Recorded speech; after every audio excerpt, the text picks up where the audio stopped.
Whew, what a session I've had today. Definitely not fake takes. Definitely not.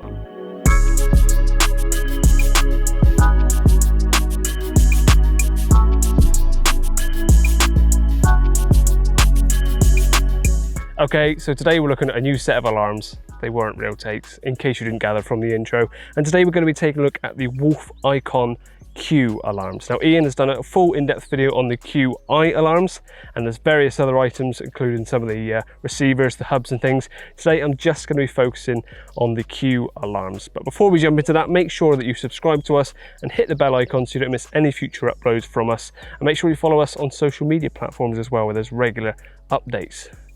Time to set up in the shade because it is sweltering.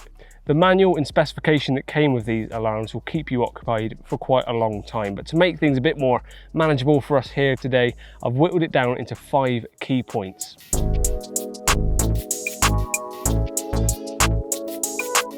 When you're parting with your hard-earned cash, of course you want your bike alarms to do all the things that they need to do, but it all boils down to, do they go beep and how do they sound when they go off? If you're anything like me, the bike alarm has to sound right when they're going off. If it sounds a bit naff, of course I'm still happy I've got a bike, but it doesn't quite sound as good as well, does it? So have a sample of some of the sounds that might come from these alarms if you were to buy them.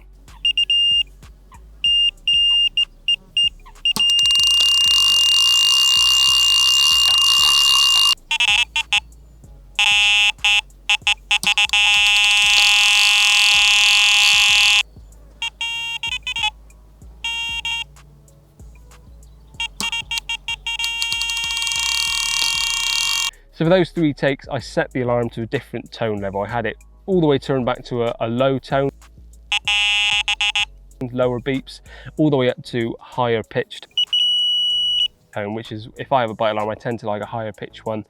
Don't know why, it's just personal preference, but that whole dial means you can fine tune it to exactly how you want. And you can always have each individual head at a different tone, different LEDs, which we'll get onto in a minute, so you know exactly which one has done what. The other thing you will have noticed is that there's drop back differentiation. So if I turn this alarm on and I'll grab the warranty card, which again I'll get onto in a second, you'll notice that when I go forwards, you've got a single tone. I've got this on its maximum sensitivity at the moment. And if you get a drop back, you get a different tone. If it's quite fast drop back, as you can hear, it's a singular tone. Well, there we go. And if it's a bit slower, you've got 2 differentiating tones. So it lets you know whether it's drop back, and also the latching LEDs will flash on a drop back, and then when it goes forwards, they will stay a solid color like so. So that is the sound in a nutshell. Oh, and the volume, it goes deafeningly loud. It also mutes as well.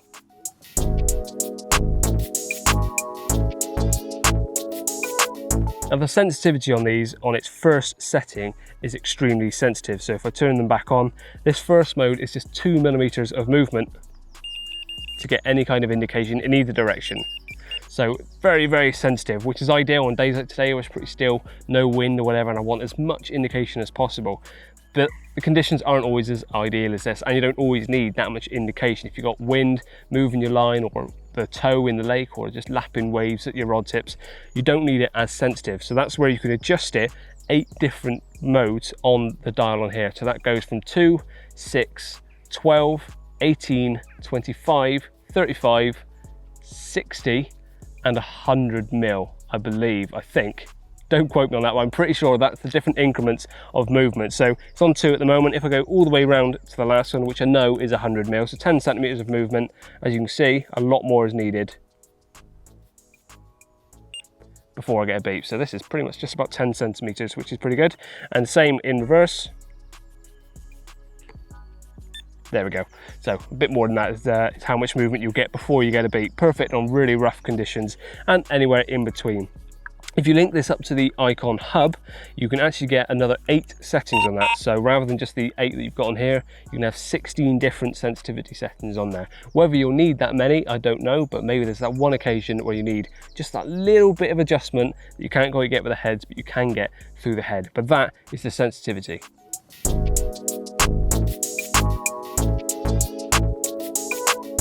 The main things you can customize on these alarms are the latching LEDs and the night light, which is in the center there, and those are accessed through this button on the side. It looks like 3 little buttons, but you press that and hold it and you get a little configuration of light sequence on the front, and you adjust the latching LEDs through the volume knob, so you can either have it off, red, green, blue or yellow.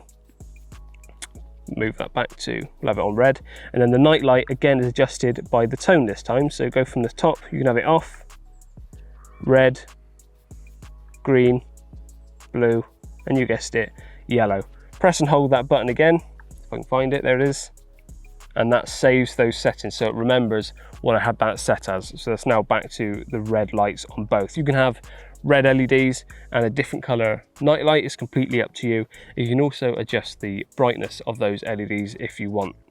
So that's the lights built into the camera, into the bike alarms themselves. And there's also little holes here for beta lights. So if you wanted to put some additional little isotopes or little beta lights in there, you can do so, just to make it glow a bit differently. If you didn't want all these lights on, you can have a subtle glow in there.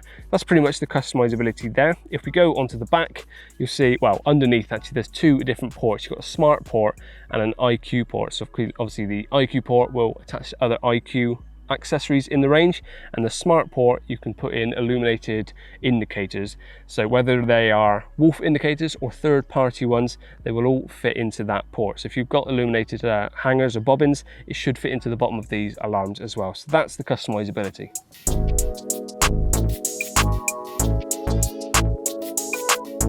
The build quality on these, as Ian said in the video when he did the QIs, pretty much some of the best I've ever come across when it comes to bike alarms. As soon as I picked them up, well, when they arrived at my house and I picked one up, it was just solid. I mean, the size of them alone, you can't deny that they are a big alarm, but that still instills a bit of confidence in there. Because it's chunky, it's a bit of a feel thing. If you have this in your hand, you can feel it's chunky. The plastics are solid, they're not flimsy. The double screws in the bottom to keep the batteries in place, which is completely sealed off. 2 screws rather than like a sliding back. That's just a little touch. The rubber ports that these slot into, they're not falling out any day of the week, and they'll stay in there for a very long time, completely weather sealed.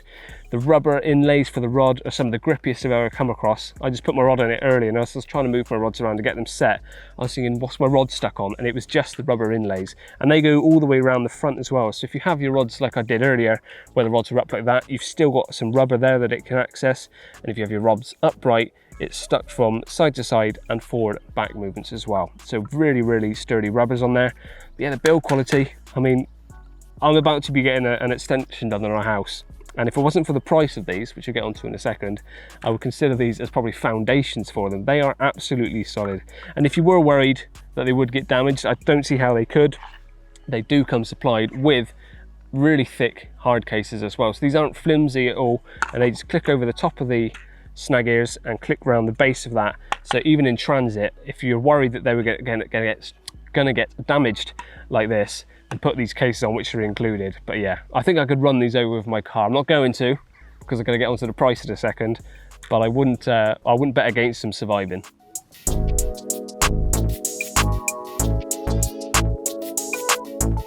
And lastly, the price. As of the point of filming, so today I looked at these online and found a set of 3 and a receiver. The cheapest I could find right now was £730. Just waiting for the comment section to die down. So yes, it's a lot of money. £730. You could buy yourself a cheap runaround car for that amount of money. So granted, it's not going to be for everyone, but if you've got the expendable cash to purchase something like this, rest assured that they are worth it, I think, because they're just built to last. There's so much confidence in these from Wolf that they come with a 2-year warranty as standard. And if you authenticate, or what is it? I've forgotten the word now. I'm not reaching into my arse, I'm grabbing the warranty card. If you register your alarms, sorry, that's what I was looking for. I don't know why I'm reaching around to my backside found that word for me, but if you register these alarms, it gives you another year's warranty. So if you purchase these, 3-year warranty, nothing should go wrong. And I should have really mentioned this in the build quality part of things. These are British built. So if anything goes wrong with these, You can access customer services, get something fixed in this country. Every single item is quality assessment and quality checked before it leaves the factory. So built in Britain, fixed in Britain if it should ever go wrong. Everyone you're going to deal with is going to be British and in this country, so that makes it a lot easier. And if you like to buy British, then go for Wolf as well. So yes, I know the comment section is still going to be saying that's expensive for bite alarms, but if you've got the money to pay for something like this, that's going to last. Just like if you wanted to buy a fancier car, all cars get you from A to B, hopefully. Some of them will get you there better than others or more enjoyment than others. So do take a look at the Q alarms from Wolf. It does that when you turn them off as well, for the record. So that is the Icon Q alarms. Now, as I mentioned, Ian has done a full video on the Q eyes, which are slightly more beefed up versions of these. So if these aren't enough features for you, then have a look at those. I believe that has vibration assist in there as well when it comes to the indications. You've got a roller and the vibration assist. This is just the roller wheel, but as you saw, extremely sensitive as they were. So for more information, do head over to the Wolf website. They've got the whole list of different Icon items, all the specifications. The manual is fully downloadable. So if you get hold of these and think, how does that work, or how do I adjust this? It's all on there, so you can download it onto your phone. Easy as that. You don't have to take a manual around with you all the time. Well, that's pretty much everything on those for me today. So if you haven't done so already, please subscribe to us and hit the bell icon so you don't miss any future uploads. Oh, and like the video if you did, that'd be much appreciated. And also follow us on all the social media platforms coming up on the bottom of our screen right now. So I'm gonna go fishing now actually, but before I go, click on the subscribe button there. Hopefully it's on that side and not in the wrong way. Or watch one of the videos on the right of my head. You might enjoy that one or that one. Up to you. Oh, there's fish all over the surface. Time to get them off the top.